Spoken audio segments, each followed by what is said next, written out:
Let's turn to another social construction example, this time looking at flooding, specifically approaches to flooding in the Stolo River.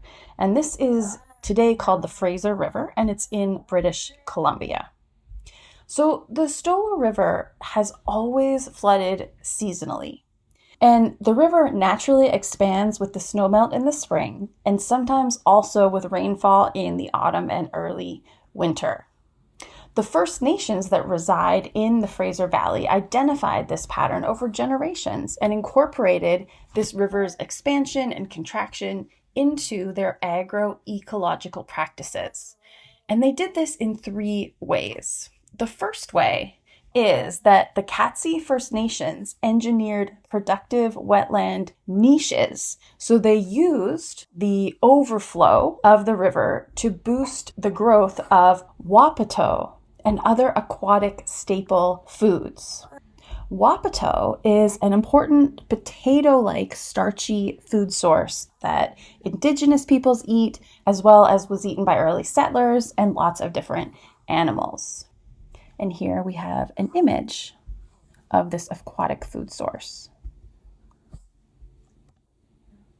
The seasonal river expansion also helps salmon proceed up the river and to access floodplains. And this access supported the role of salmon as an important food source and cultural centerpiece for many First Nations.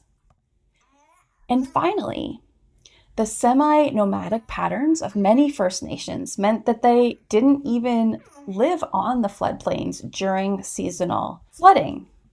And as a result of this, many First Nations in the valley didn't generally see the expansion of the river as a hazard the way many of us do today in settler colonial Canada. Instead, the Stolo River and its flooding was treated as the natural base of the production of life.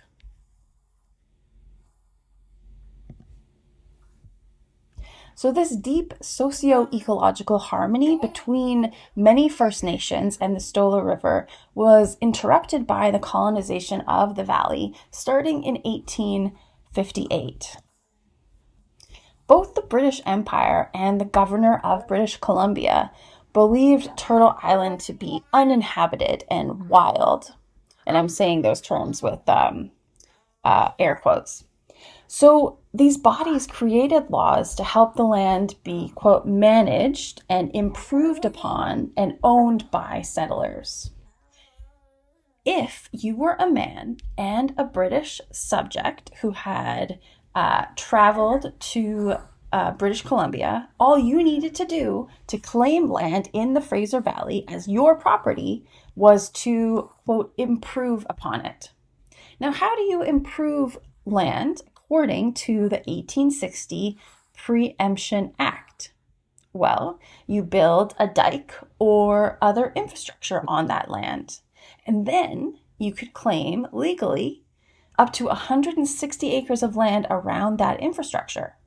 Now, of course, this wasn't really a legal option for First Nations who were already living on that land. A form of infrastructure that was very popular was a dike. Building dikes was common because it stopped the river expansion, which settlers assumed was a hazard. Now, the settlers didn't understand or didn't value the forms of wetland agriculture that many First Nations were practicing. Colonizers only understood and wanted to replicate what they had seen in the United Kingdom and other parts of Europe, raising livestock and farming in one spot on hard ground. This settler dike construction took place in the valley for a very long time, from the 1860s to the end of the 19th century. And the colonial beliefs that are wrapped up here about land, about agriculture, about ownership had many consequences.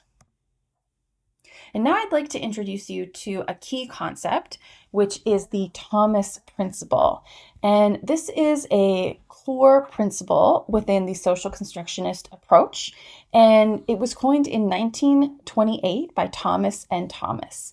They wrote, quote, that if people define situations as real, they are real in their consequences. So if people collectively as a group believe something, whether or not that's actually true, if they act on that belief, it becomes real in its consequences. And this is closely tied to the 4 phases of social construction that we talked about from Berger and Luckman. You'll recall it was to classify reality, act based on that classification, forget about the human roots of that classification, and assume it is natural and unchangeable. So let's talk about some of the consequences of these interrelated settler colonial beliefs about flooding, agriculture, and private property.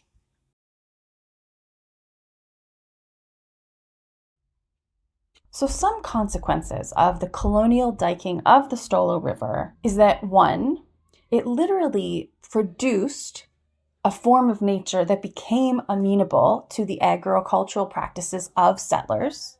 And in doing so, it destroyed wetlands and interrupted indigenous forms of agroecology that had sustained indigenous peoples and animals for generations. It also helped impose a system of private property and colonizer ownership of that property. At the same time, these beliefs and the resulting actions altered indigenous systems of collective land and water use, including collective fish access. And all of this combined made First Nations more vulnerable to starvation and land dispossession, and ultimately facilitated the imposition of the reserve system.